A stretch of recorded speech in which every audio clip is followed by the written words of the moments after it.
पंचक व्रत महात्म्य। शुक्लांबरधरं विष्णुं शशिवर्णं चतुर्भुजं प्रसन्नं वदनं ध्यायेत् सर्वविघ्नोपशान्तये। व्यासाय विष्णुरूपाय व्यासरूपाय विष्णवे नमो वै ब्रह्मविधये वसिष्ठाय नमो नमः। स्नान मंत्र। वैकुंठे च प्रयागे च तथा वदरिकाश्रमे इदं विष्णुर्विचक्रमे त्रेधा सन्निदधे पदम्। तैरेव सहितैः सर्वैर्मुनिवेद मुखान्वितैः कार्तिकेऽहं करिष्यामि प्रातः स्नानं जनार्दन। प्रीत्यर्थं तव देवेश दामोदर मया सह ध्यात्वाहं तं च देवेश जलेऽस्मिन् स्नातुं रुदुतः। तव प्रसादात् पापं मे दामोदर विनश्यतु। नित्यनैमित्तिके कृष्ण कार्तिके पापनाशनम्। तृतीय अध्याय। श्रीकृष्ण उवाच तृतीय पंचकर वाणी शृण गो सत्यासु लक्षणी। शृण गो प्रिये मन देई भक्तिरे शृण मुख होई। एबे गो त्रयोदशी दिन विधिरे करिब पूजन। गंध पुष्प नैवेद्य देई अर्घ्य समर्पी भावग्राही। पूर्वर इतिहास एहि शोणीण भाव पूजई। पूर्वे जे अवंती नगरे विप्रे करथिला जे तहिरे। नाम तांकर विष्णु दास सेठारे करिथांती बास। ताहार नारी दमयंती अत्यंत सुंदरी युवती। से विप्र भिक्षारे निपुण पांच होइले तानंदन। अन्न वस्त्र से न पांती भिक्षारे सर्वदा वर्तन्ति। ताहांक नाम एबे शुण कवि सूची जे दूत पूर्ण। दांत जे हंस ए पंचम एमंते पुत्रंकर नाम। पांच भाई दांडे बुलंती समस्ते सुंदर अटंती। रूपे सुंदर पंचवीरे मन से कले पढ़िबारे। गांधार विद्या शिक्षा कले गायने निपुण होइले। बिना तुम्बु आदि जे सोरे गायने निपुण होइले। षडराग जे लय तान जानती नर्तन निविधान। जुवा बयसे पांच भाई धन अर्जिले गीत गाई। स्वदेशु विदेशे गमंती नाम विख्यात से करंती। एबे गो शुण मन देई पश्चिमे राजा एक थाई। नाम ता बृहद्रथ होए सुरथ राजा तात नए। से बृहद्रथ राजा नारी कादम्बिनी नामे चतुरी। से जाने नृत्य जे गायन राजा ता देखी तो समन। स्वभावे राजा नारी होई संगात विद्या से जानई। बादन नर्तन गायन तोष हुअन्ति देखी जन। स्वभावे बामा कंठ तार गायन करई मधुर। ଯେଣୁ ସେ ରାଜା ନାରୀ ହେଲା, ବିଶେଷ ନାମ ଖ୍ୟାତ ହେଲା। ଏ ପଞ୍ଚ ଭ୍ରାତ ଯେ ଶୁଣିଲେ, ନୃତ୍ୟ ଗାୟନ ଜାଣେ ଭଲେ। ଲୋକଙ୍କ ମୁଖ ତାହା ଶୁଣି, ବିପ୍ରେ ଭାବନ୍ତି ମନେ ପୁଣି। ବୀଣା ସ୍ୱର କଣ୍ଠ ନାରୀର, ବିଶେଷ ଗାୟନ ମଧୁର। ନୟନେ ଦେଖିବାକୁ ମନ, ଉଚାଟ ହେଲେ 5 ଜଣ। 3 ମାସର ବାଟ ଦୂର, କରିବା କେମନ୍ତ ବିଚାର। ଏମନ୍ତ ମନେ ବିଚାରିଲେ, 5 ଭାଇ ବାହାର ହେଲେ। ବୀଣା ତୁମ୍ବୁରୁ ଆଦି ଯନ୍ତ୍ର, ଘେନିଣ ଆପଣା ସଙ୍ଗତ। ଆପଣା ଯନ୍ତ୍ର ବସ୍ତ୍ର ମାନ, ଘେନି ଚଳିଲେ 5 ଜଣ। ଅନେକ ଦୂର ହୋଏ ଯେଣୁ, ବାଟ ଖରଚ ନେଲେ ତେଣୁ। ଅନେକ ଦିନରେ ପ୍ରବେଶ, ହୋଇଲେ ବିପ୍ରେ ସେହି ଦେଶ। ରାଜାର ଦ୍ୱାରକୁ ସେ ଗଲେ, ବିପ୍ରଙ୍କୁ ସେ ରାଜା ଦେଖିଲେ। ଅଳ୍ପ ବୟସ ବିପ୍ରମାନ, କେବଳ ଦେଶୁ ଆଗମନ। ବିପ୍ରେ କହନ୍ତି ଶୁଣ ରାଏ, ଅବନ୍ତୀ ଦେଶ ଘର ହୋଏ। ସଙ୍ଗୀତ ବିଦ୍ୟା ଆମ୍ଭେ ଜାଣି, ଶୁଣିଲୁ ରାଜା ପାଟରାଣୀ। ପଣ୍ଡିତ ସଙ୍ଗୀତ ବିଦ୍ୟାର, ତେଣୁ ଅଇଲୁ ଏତେ ଦୂର। ତାହାଙ୍କ ବିଦ୍ୟା ଯେ ଦେଖିବା, ଆପଣା ବିଦ୍ୟା ପ୍ରକାଶିବା। ଭାବିଣ ଅଇଲୁ ମନର, କି ଆଜ୍ଞା ହେଉଛି ତୁମ୍ଭର। ରାଜା କହନ୍ତି ବିପ୍ରଗଣ, ଅନେକ ଦୂରୁ ଆଗମନ। ଅଇଲ ଗୀତ ଶୁଣିବାରେ, ବସା କରି ରହ ଗ୍ରାମରେ। ସଙ୍ଗୀତ ଆମ୍ଭେ କରାଇବା, ତୁମ୍ଭମାନଙ୍କୁ ଅଣାଇବା। ପାକ ସାମଗ୍ରୀ ତାଙ୍କୁ ଦେଲେ, ବସା କରି ବିପ୍ରେ ରହିଲେ। ଏମନ୍ତେ କିଛି ଦିନ ଗଲା, ଦିନେ ନୃତ୍ୟ ଆରମ୍ଭ ହେଲା। ବିପ୍ରଙ୍କୁ ଆଣିଲା ଡଗର, କବାଟ ପଡ଼ିଲା ଗର। ସମସ୍ତେ କବାଟ ବାହାରେ, ଭିତରେ ରାଣୀ ମାତ୍ର ଗଲେ।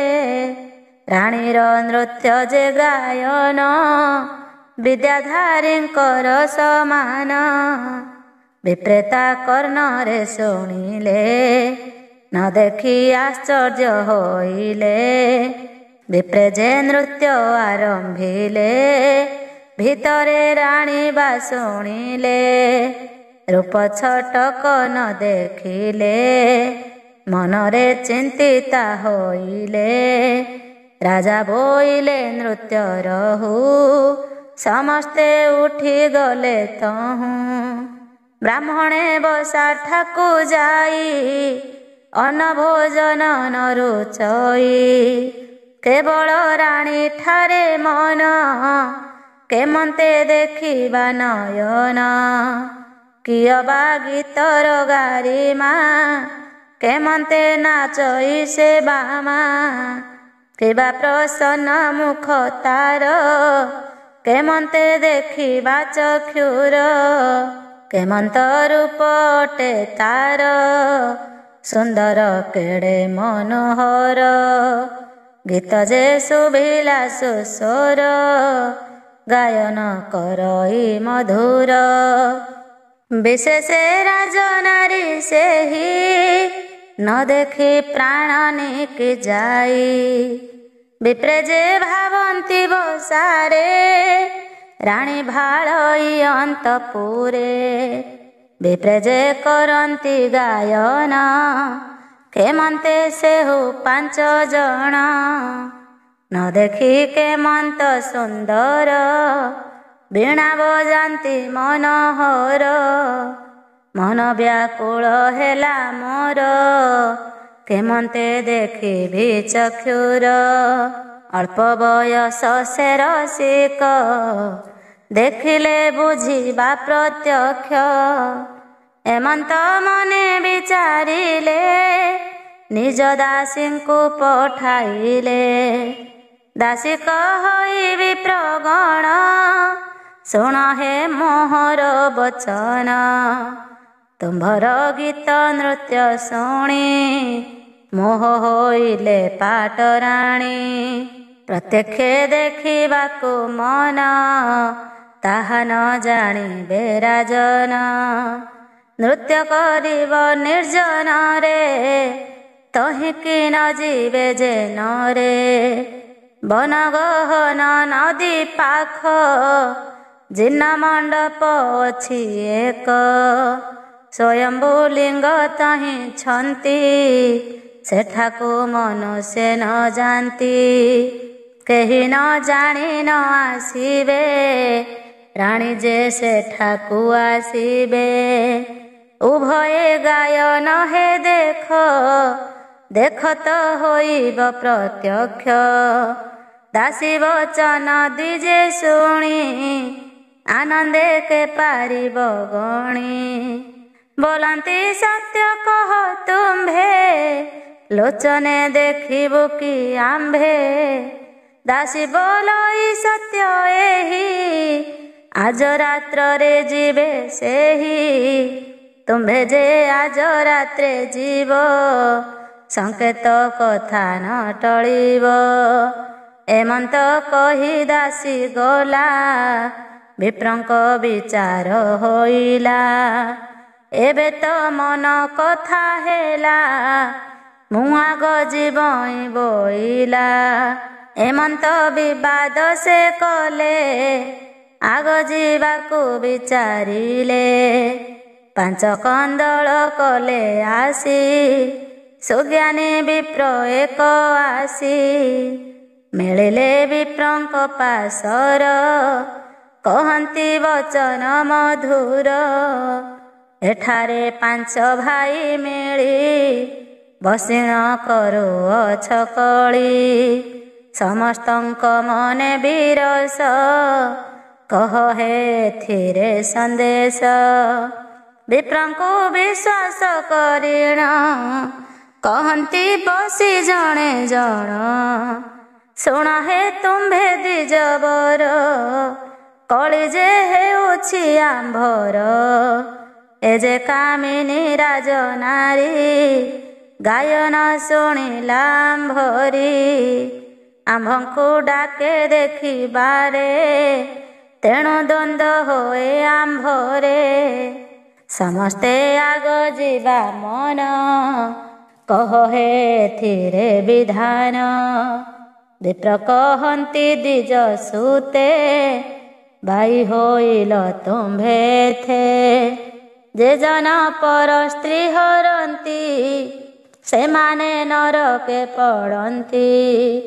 ବିଶେଷ ରାଜନାରୀ ସେହି, ତାଠାକୁ ଯିବା ନ ଯୋଗାଇ। ପାପ ହେବ ତହିଁ ଅବଶ୍ୟ, ଉଭୟ ଲୋକେ ଅପଯଶ।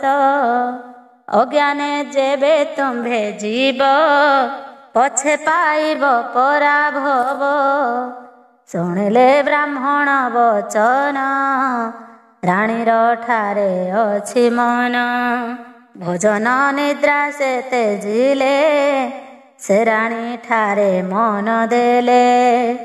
ଦଇବେ କାର୍ତ୍ତିକ ମାସରେ, ପଞ୍ଚକ ହୋଇଛି ତହିଁରେ। ସେଦିନ ଏକାଦଶୀ ହୋଏ, ଜ୍ୟେଷ୍ଠ ଯେ କବି ତହୁଁ ଯାଏ। କବି ଚଳଇ ରାତ୍ର କାଳେ, ସଂକେତ ସ୍ଥାନେ ସେ ଦେଉଳେ।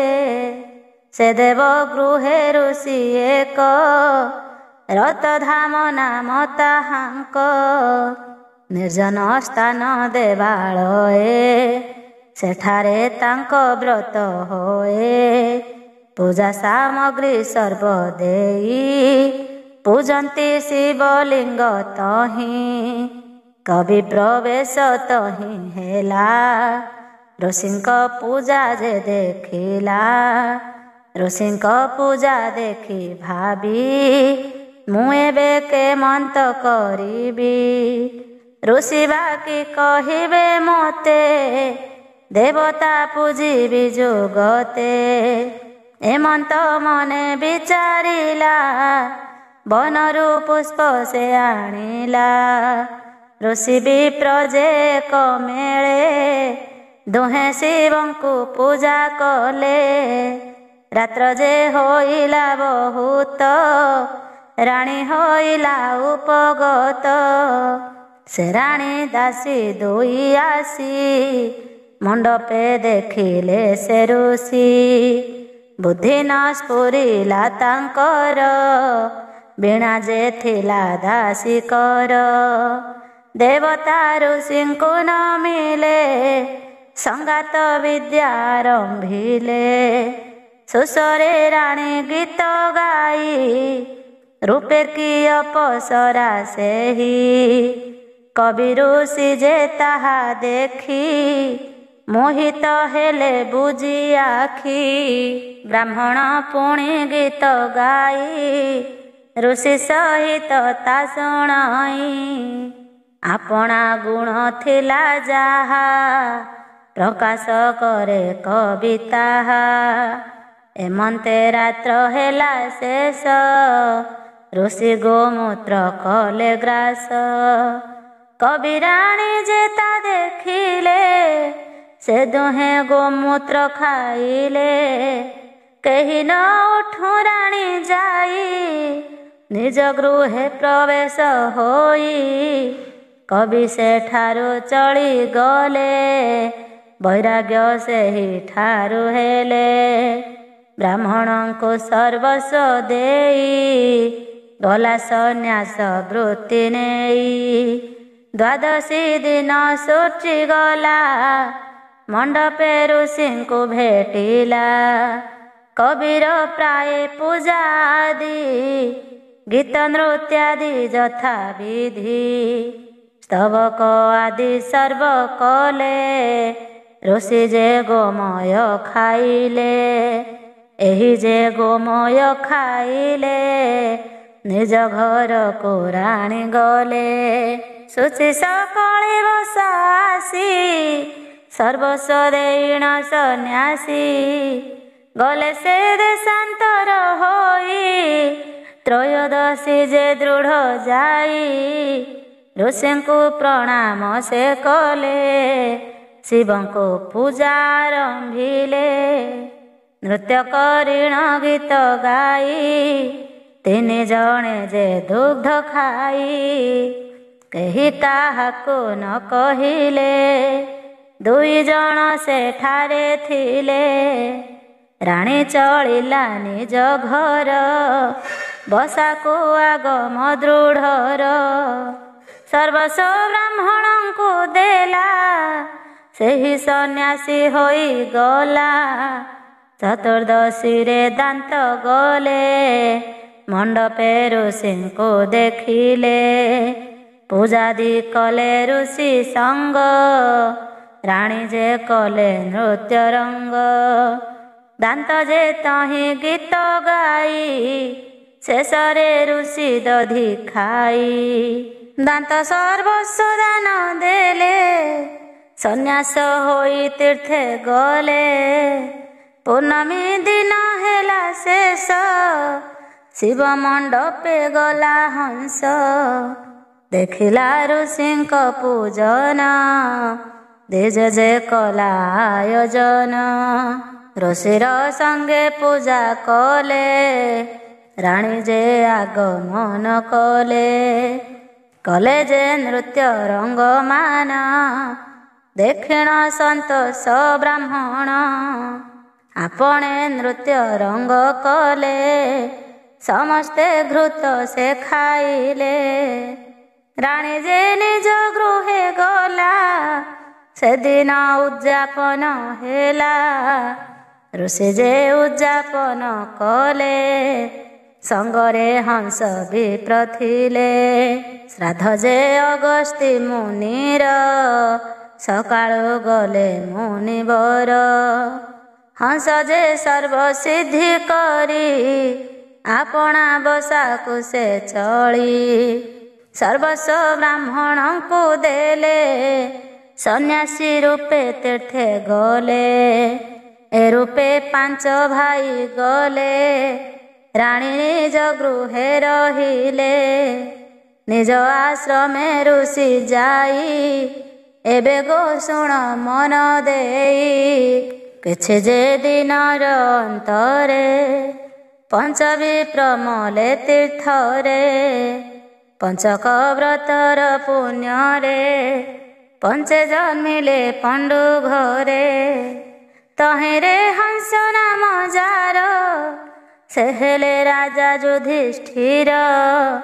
ଯେ ଦୃଢ଼ ସେହି ବୃକୋଦର, ଅର୍ଜୁନ ସୂଚି ବିପ୍ରବର। ଦାନ୍ତ କବି ଯେବେନି ଭାଇ, ନକୁଳ ସହଦେବ ସେହି।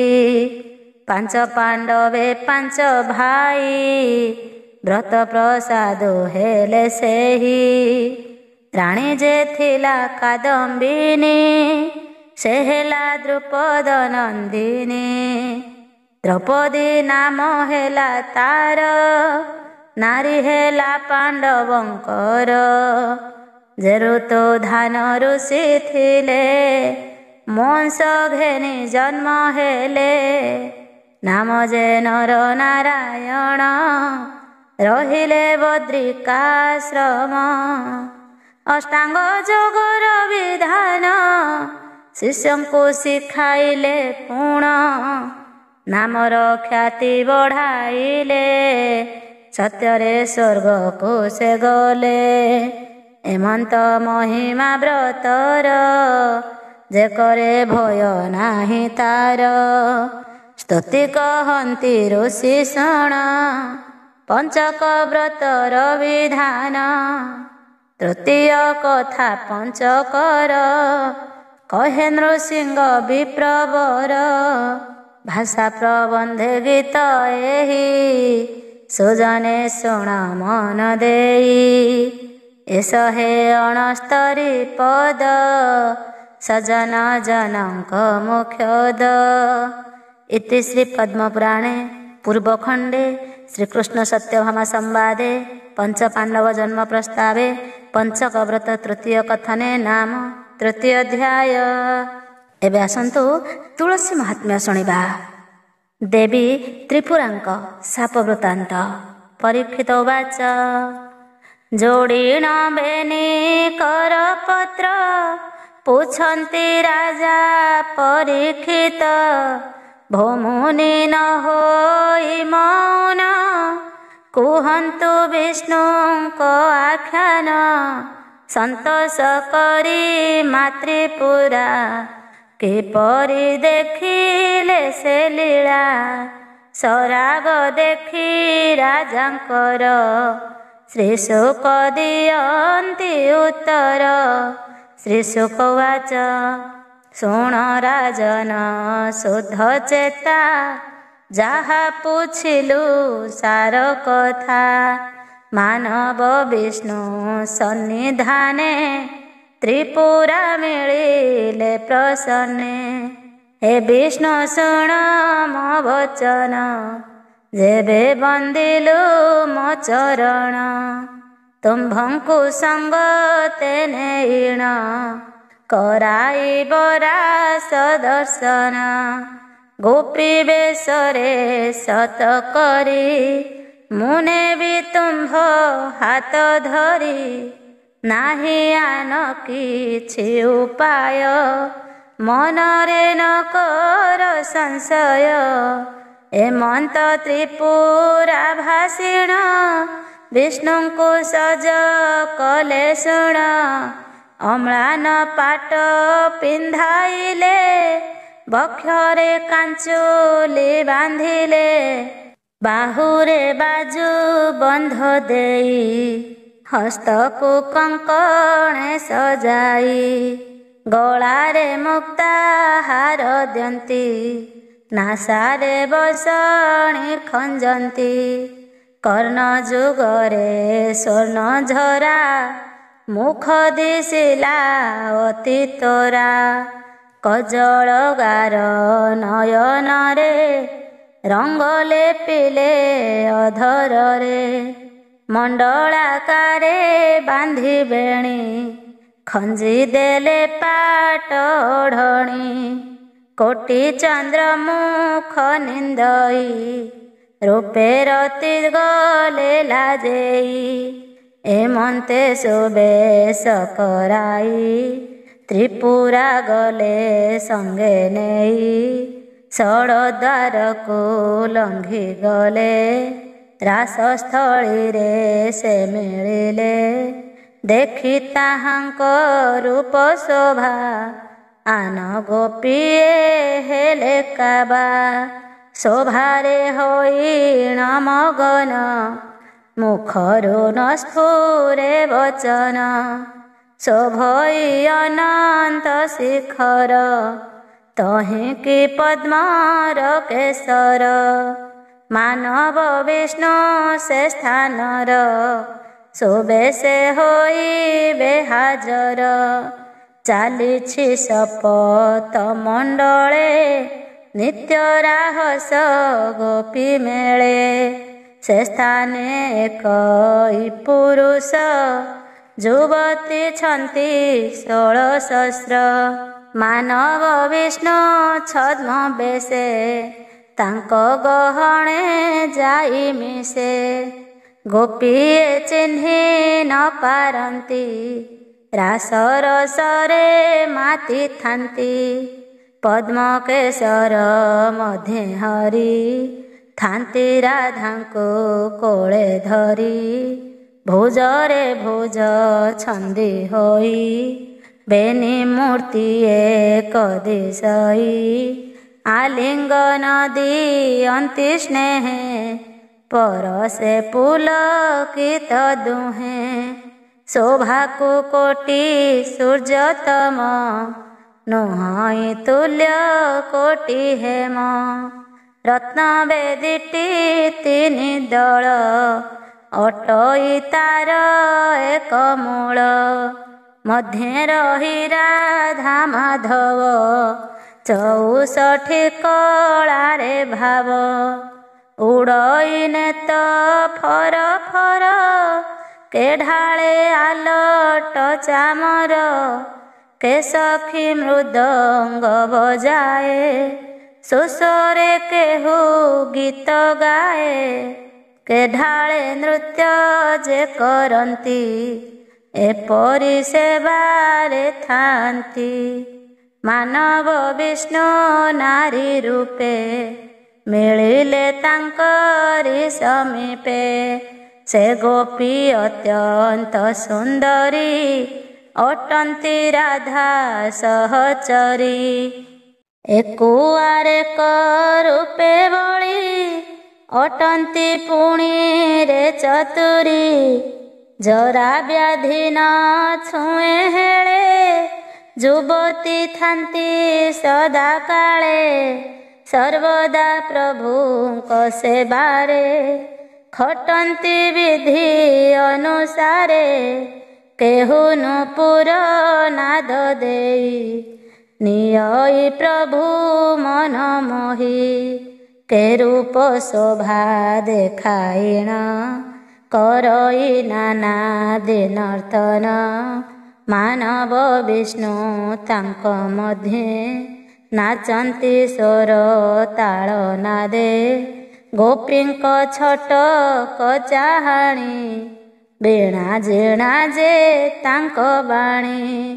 ମରାଳ ଚାଲି ମନ ଲୋଭା, ଅତୀବ ସୁନ୍ଦର ସେ ଶୋଭା। ସୁଲଳିତ କଣ୍ଠରେ ପୁଣି, ଗାନ କରାନ୍ତି ସେ ତରୁଣୀ। ନାନାଦି ତାଳେ ପାଦ ଦେଇ, ନୃତ୍ୟ ମାତନ୍ତି ସର୍ବଗୋଇ।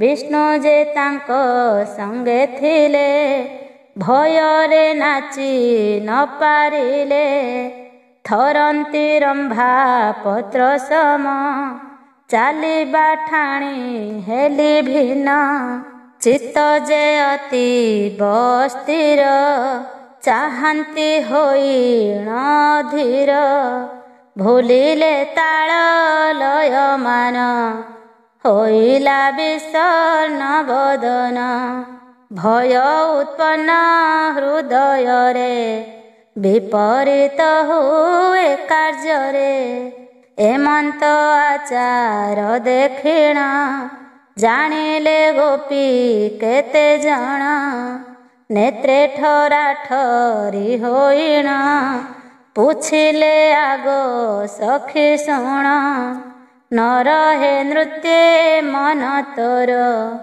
ସ୍ୱଭାବ ଅଟଇ ଚଞ୍ଚଳ କିସ ହୋଇଛି କୁହ ସହି ଏପରି ନେତ୍ର ଦେଖି ନାହିଁ କି ବାଧରିଣ ଛଦ୍ମବେଶ ଏଠାରେ କରିଛ ପ୍ରବେଶ ପୂର୍ବେ କେତେ ତପ ଆଚରି ଏ ସ୍ଥାନେ ମିଳିଲା ସୁନ୍ଦରୀ ନୟନେ ମହାନିତ୍ୟ ଭାସ ଦେଖିଣ ଲଭିଲୁ ସନ୍ତୋଷ 33 କୋଟି ଦେବଗଣ ଦର୍ଶନେ ନହେଲେ ଭାଜନ ତୁ ଅଟୁ କେଡ଼େ ଭାଗ୍ୟବତୀ ରାସ ଦେଖିଲ ଭିଲୁ ତୃପ୍ତି ଯମ ନିୟମ ପ୍ରାଣାୟାମ ରେଚକ ପୂରକ ସାଧନ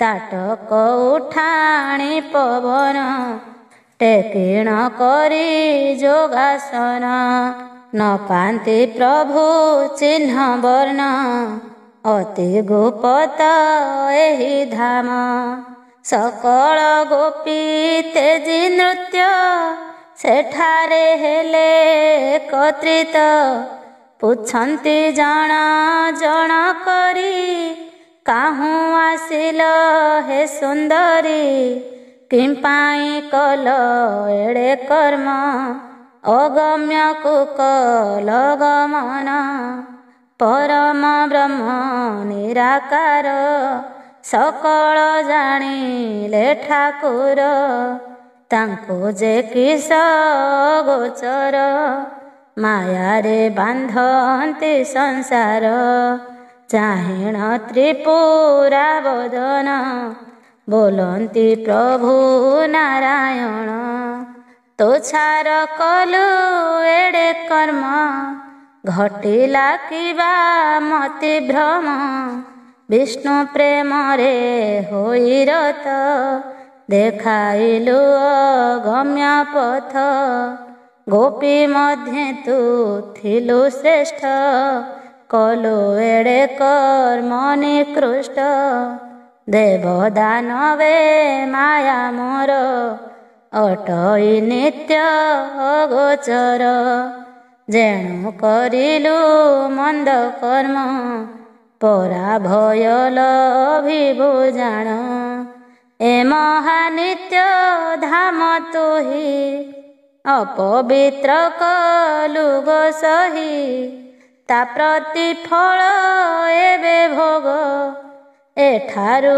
ହୋଇବୁ ଯୋଗ ଯେଉଁ ମାନବ ବିଷ୍ଣୁ ପାଇଁ ଏଡ଼େ ପାପ କଲୁ ତୁହି ତାହାଙ୍କୁ ଘେନି ତୁହି ଯିବୁ ମର୍ତ୍ତ୍ୟ ମଣ୍ଡଳେ ଜନ୍ମ ନେବୁ ଏମନ୍ତେ ଖଣ୍ଡିବୁ ତୋ ପାପ ଲଭିଜ ଜନ୍ମ ଯେ ଶ୍ରାପ ପ୍ରଭୁଙ୍କ ମୁଖ ଶୁଣି ଗିର ତ୍ରିପୁରା ଦୁଃଖରେ ଅଧୀର କପାଳେ କର ମାରି କାନ୍ଦେ କୃତ କର୍ମର ଚିତ୍ତେ ନିନ୍ଦେ ବିଚାରେ ମୁହିଁ ମୂଢ଼ମତି କି ଅର୍ଥେ କରି ଏ ଅନୀତି ନିଜକୁ ଧିକାରେ ଅନେକ କାରେ ଦେଖାଇ ଦିଏ ମୁଖ ନିରାକାରଙ୍କ ପାଦେ ପଡ଼ି ବୋଲଇବେନି କର ଯୋଡ଼ି। ତ୍ରିପୁରା ଉବାଚ ହେ ପ୍ରଭୁ ଦୟାର ସାଗର, ଏ ପାପୁ ମୋତେ ରକ୍ଷା କର। ଅଜ୍ଞାନେ ହେଲା ମତି ଭ୍ରମ, କରିଲି ଏଡ଼େ ମନ୍ଦ କର୍ମ। ଦୟା କର କ୍ଷମା ସାଗର, କ୍ଷମା ଗୁଣେ ମୋତେ ଉଦ୍ଧର।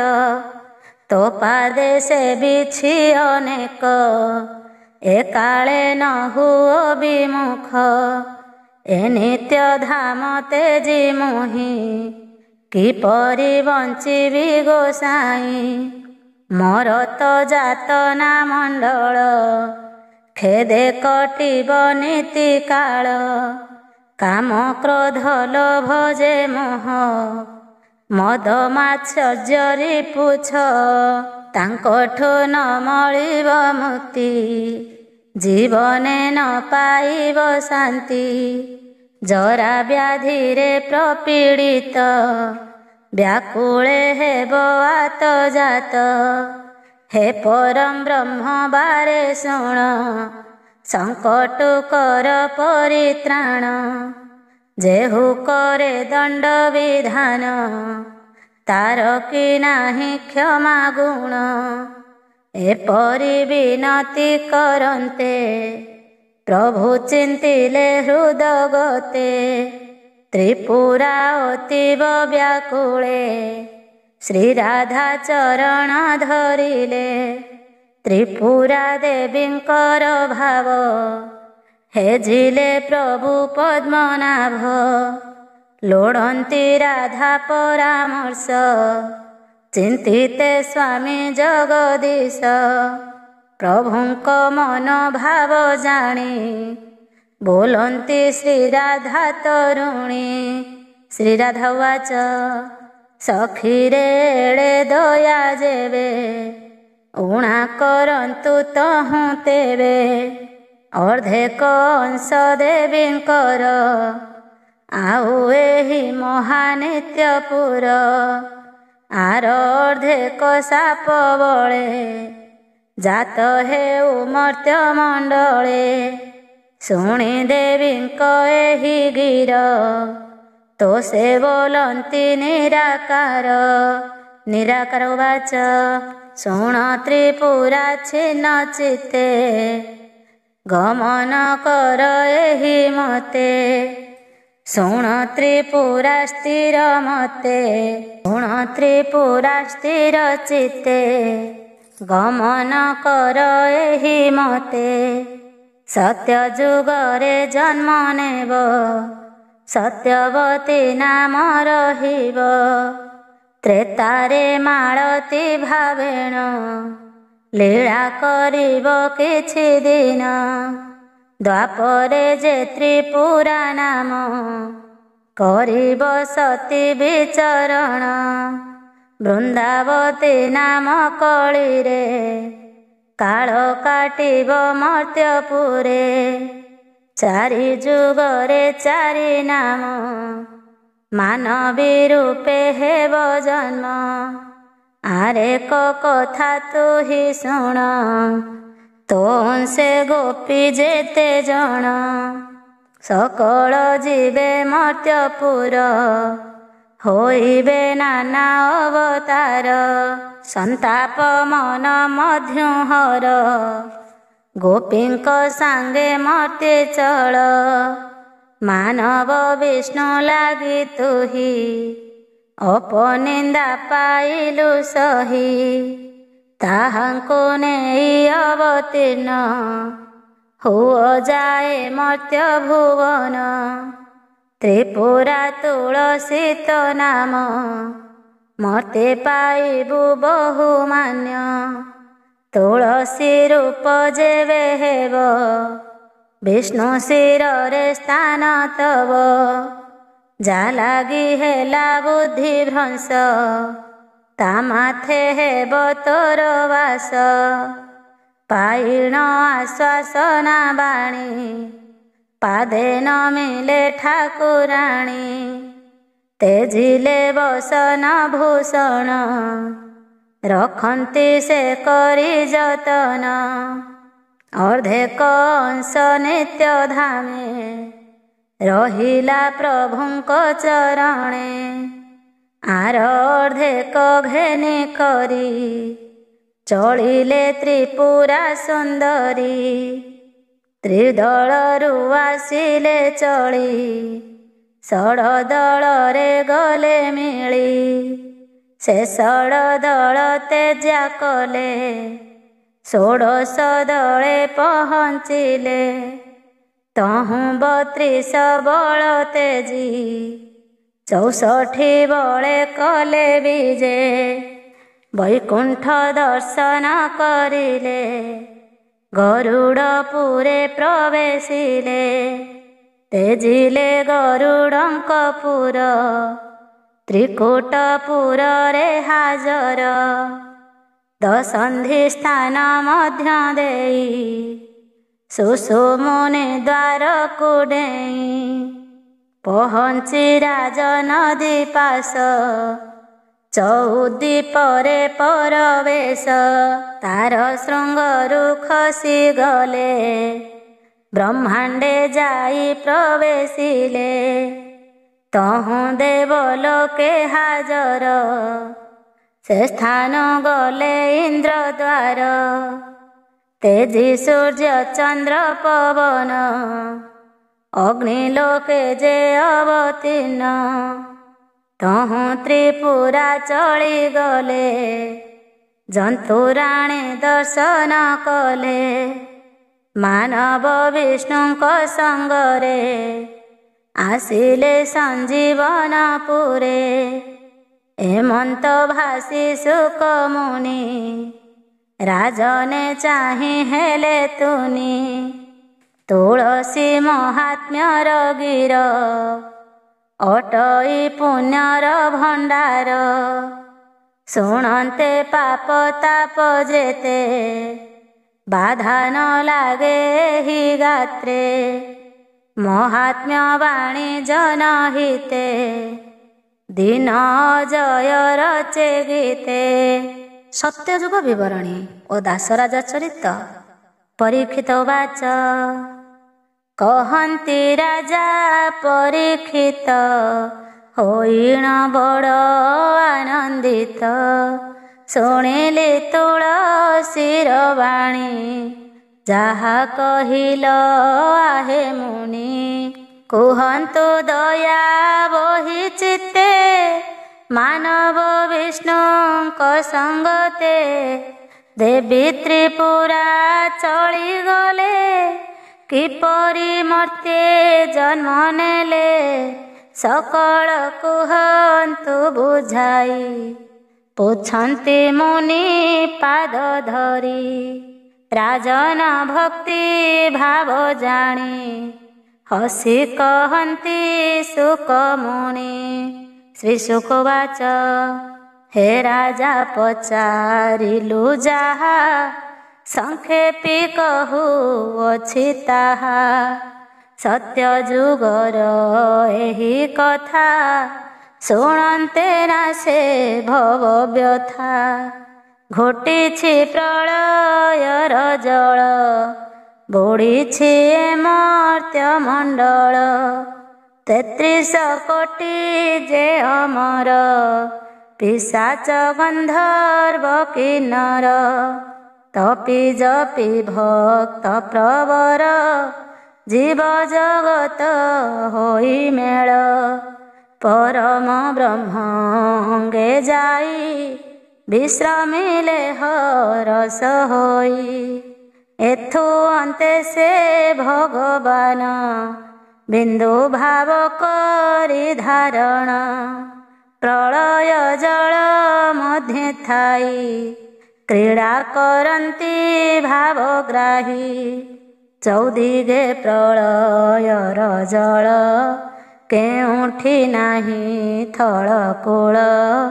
କେବଳ କଳ୍ପ ବୃକ୍ଷ ଡାଳ ଦିଶୁଛି ହୋଇ କି ସୁନ୍ଦର। ଅପରୂପ ଜ୍ୟୋତିର୍ମୟ परम ब्रह्म दयामय से कल्पवट डाले जाई जोग निद्रारे गले सोई शून्य शून्य जे महाशून्य कल्पवटरे परम ब्रह्म शून्य शून्य जे महाशून्य कल्पवटे परम ब्रह्म अणचाश मूर्ति धरिणा मरुत बहे घन घन चारि मेघ जे एकत्रित बरसन्ति दिवस रात्र निद्रा भाजन्ते प्रभुंकर आउंसी देले कर्णमूल मौଳି खसन्ते कर्णरु चक्षु खोलिले महामेरु देखन्ति दिव्येक पुरुष कल्पवटकु करे आस जे दिगे चाहूँ थान्ति सेही विस्तीर्ण जल दिशुथाई मनरे करीण विचार डालकु धरिले से बाळ एसन देखी जगदीश मनरे होइले संतोष भाळन्ति प्रभु परम ब्रह्म किए हि पुरुषोत्तम बटकु करिछि आश्रय लागुछि अतीव संशय हेमंत करन्ते धारण सुखे करिबि मु शयन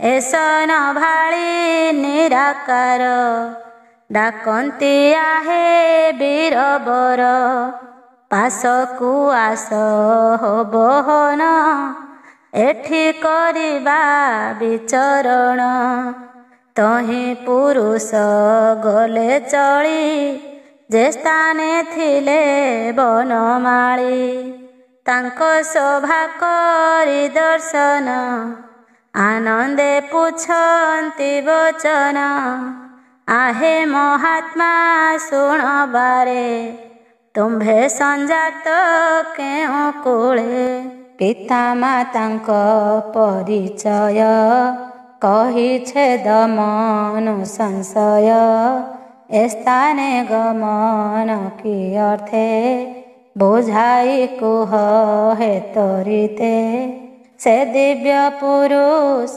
बोलई कि बा उत्तर देवी मुहि घोटिछि चौदिग जल काहे केउठी नाही स्थल नदी से गिरी वन देश तुम्भंकु देवी कि संदेश न जाने मुम परिचय पराण हुई अथय तुम्भंकु देखी नयन रे आस्वस्ति लभई मन रे तुम्भे मो सखा सहोदर संपर्क तुम्भंठी सखळ तुम्भे मो गुरु पिता माता तुम्भे अट मो त्राणकर्ता आन मो किछि न जाणई मोठू अधिक जाणु तोहि शुणिता मुख एहि गिर कहन्ति प्रभु आदि मूल। श्री भगवान वाच जाहा कहिल तुम्भे वत्स अवश्य न मणिबा मिछ मोठारे जेबे एड़े आस करिकी पारिब संतोष सुख निद्रारे थिली रत बाधा उपजिला किंचित निद्रा छाड़िनी नेत्र कोणु तो पासे बखाणई तेणु ए बंशी मोर हस्त घेन करिब जाक होछि शुण यज्ञ पवित नवखिय नियत हिरो तिनि खिय ବଟ ଡାଳେ କରି ବନ୍ଧନ, ତହିଁ ରଖିଥିବ ଧ୍ୟାନ। ଏମନ୍ତେ କହି ଭାବଗ୍ରାହୀ, ହସ୍ତକୁ ଦେଲେ କ ବଢ଼ାଇ। ଦିବ୍ୟ ପୁରୁଷ କରି ଯତ୍ନ, ଡାଳେ ବେଣୁ କଲେ ବନ୍ଧନ। କ୍ଷଣିକେ ବଟ ହେଲା ସ୍ଥିର, ସନ୍ତୋଷ ହେଲେ ନିରାକାର। ସେ ଦିବ୍ୟ ପୁରୁଷଙ୍କୁ କହି, ଶୟନ କଲେ ପ୍ରଭୁ ତହିଁ।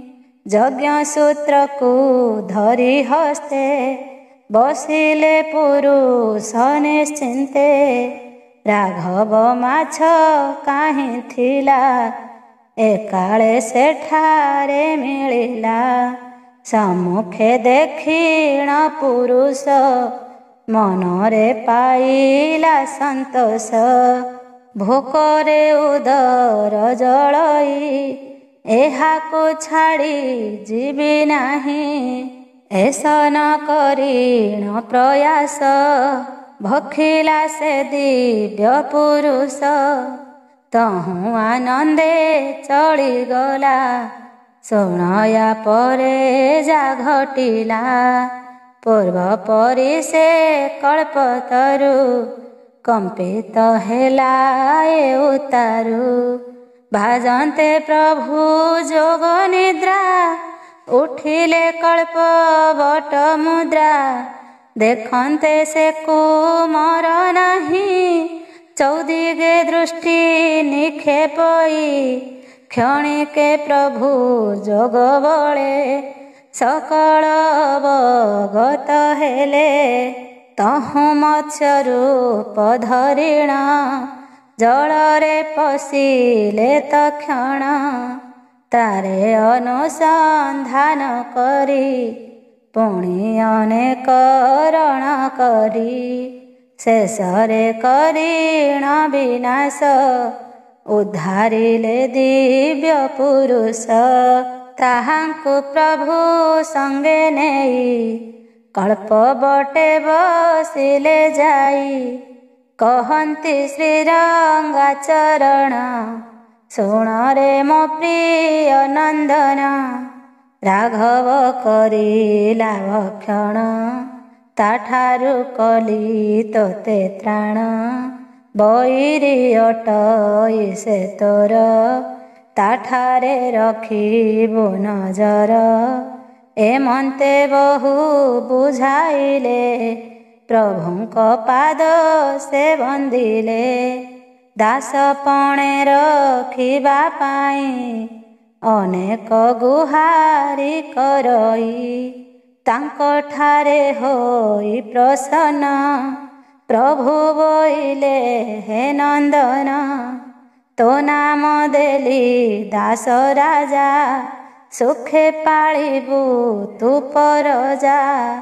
ସିଂହଳ ଦ୍ୱୀପକୁ ଚଳିବୁ, ସେଠାରେ ଶାସନ କରିବୁ। ଶୁଣି ସେ ପ୍ରଭୁଙ୍କ ବଚନ, ବୋଲଇ ହେ ପୁରୁଷୋତ୍ତମ। ସିଂହଳ ଦ୍ୱୀପ ଅଛି କାହିଁ, ମୋତେ ତା ଗୋଚର ନୁହଇଁ। ଘଟିଛି ଏ ପ୍ରଳୟ ଜଳ, ନଦୀ ସେ କାହିଁ ତିଳେ ସ୍ଥଳ। କିପରି ଯିବି ସେହି ସ୍ଥାନ, କୁହନ୍ତୁ ଆହେ ଭଗବାନ। ଭକ୍ତ ବତ୍ସଳ ନିରାକାର, ବ୍ୟବସ୍ଥା କରିଲେ ସତ୍ୱର। ବିଶ୍ୱକର୍ମାଙ୍କୁ ଚିନ୍ତା କଲେ, ସୁନ୍ଦର ନାବ ଆଣିଦେଲେ। ତା ଦେଖି ଦାସ ରାଜା ପ୍ରୀତ, ପ୍ରଭୁ ଯେ ହେଲେ କୃତ୍ୟ କୃତ୍ୟ। ତହୁଁ ଠାକୁରେ କଲେ ଚିନ୍ତା, ରାଜାଙ୍କ ଗମନ ବ୍ୟବସ୍ଥା। ଅଶ ଗୋଟିଏ ଆବଶ୍ୟକ, ମିଳିଲେ କଳ୍ପ ବଟ ଶିଖ। ତା ଚୂଳ କରିଣ ଛେଦନ, ଆଦେଶ କଲେ ଭଗବାନ। ଅସଏକ ଯେ ହୁଅ ତୁହି ତକ୍ଷଣେ ଅସଟି ମିଳଇ ତାହାକୁ ଦାସ ରାଜା ହସ୍ତେ ଅର୍ପଣ କରିଲେ ତରିତେ। ବୋଲନ୍ତି ପ୍ରଭୁ ଭଗବାନ ରାଜନେ ଚଳ ନିଜ ସ୍ଥାନ। ପ୍ରଭୁଙ୍କ ମୁଖ ଶୁଣି ଗିର ଦାସ ରାଜା ବୋଲେ ଉତ୍ତର ଏ ଜଳା ନବ ଦେଖି ମୁହିଁ ମନରେ ଲିଭି ଉପଜଇ।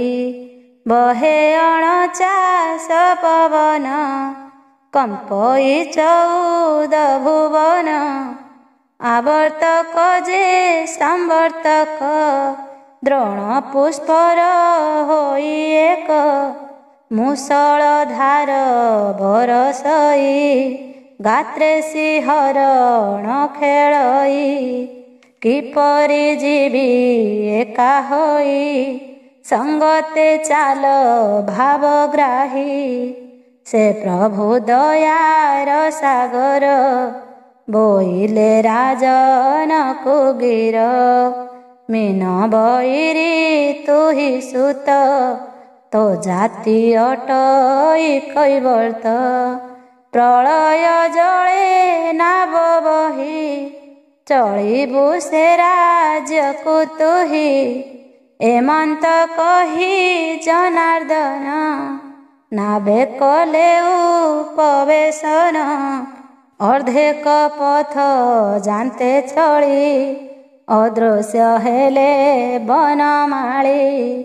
କୈବର୍ତ୍ତ ରାଜା ଚଳିଗଲେ ସିଂହଳ ଦ୍ୱୀପେ ପ୍ରବେଶିଲେ। ସେ ଦ୍ୱୀପେ ନଥିଲେ କେ ରାଜା କଲେ ହାଙ୍କ ପାଦ ପୂଜା।